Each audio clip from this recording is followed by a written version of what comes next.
চাঁদাবাজির জন্য চেষ্টা করছে তাদের কালো হাত ভেঙে দিতে হবে। কখনো তৈরি হতো না যদি এই সরকার চাঁদাবাজির বিরুদ্ধে স্টেপ নিত। সড়ক পরিবহন মন্ত্রী নিজেই চাঁদাবাজিকে গ্রহণযোগ্যতা দিয়েছে সমঝোতার মধ্যে দিয়ে। আজকে সেটা বাস্তবায়নের জন্য খারাপ গেটের ফুটপাত যারা দখল করে নিচে তারা চাঁদাবাজিকে প্রতিষ্ঠিত করার জন্য আমার ভাইদেরকে আঘাত করে তারা প্রমাণ করে দিয়েছে তারা চাঁদাবাজি এখানে প্রতিষ্ঠিত করতে চায়। আমরা এখানে চাঁদাবাজি প্রতিষ্ঠিত করতে দেব না। 5 আগস্টের পরে যে বিপ্লব ঘটিয়েছি আবারও বিপ্লব ঘটাবো। 12 আসনে সাধারণ মানুষ মিলন ভাইকে ভোট দিয়ে জয়যুক্ত করে চাঁদাবাজি নির্মূলের জন্য বুলেটের মধ্যে দিয়ে প্রমাণ করে দিয়েছে।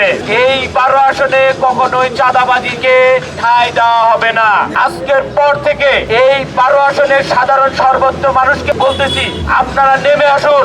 আজকে আমার এক ভাইকে মারছে, কালকে আপনাকে মারবে, কালকে আরেক বাড়িওয়ালাকে মারবে। এই মারামারির মধ্যে আমরা থাকবো না। চাঁদাবাজি নির্মূল করে তবেই ঘরে ফিরবো। আমি কথা বিলম্ব করব না।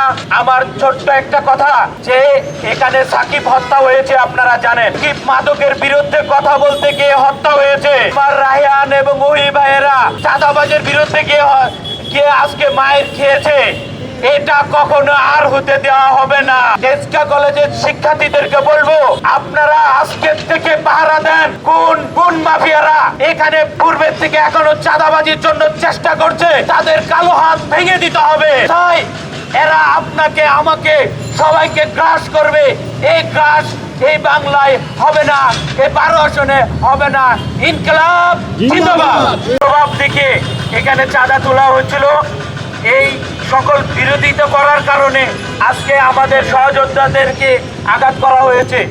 ক্লিয়ার হলো ছাত্র দল এটার সাথে সম্পৃক্ত এবং এখানে যারা মাফিয়া পূর্বের থেকে মাফিয়ারা যারা আছে 17 বছর আগে কোনো কিছু পারে নাই, 5 আগস্টের পরে তারা আবার চেরাক দিয়ে উঠেছে। যখন করতে পারে তখন তারা তাদের প্রভাব দেখাইছে। এখন এই প্রভাব আমাদের কাছে চলবে না। আমরা এটার জন্য ঐক্যবদ্ধ।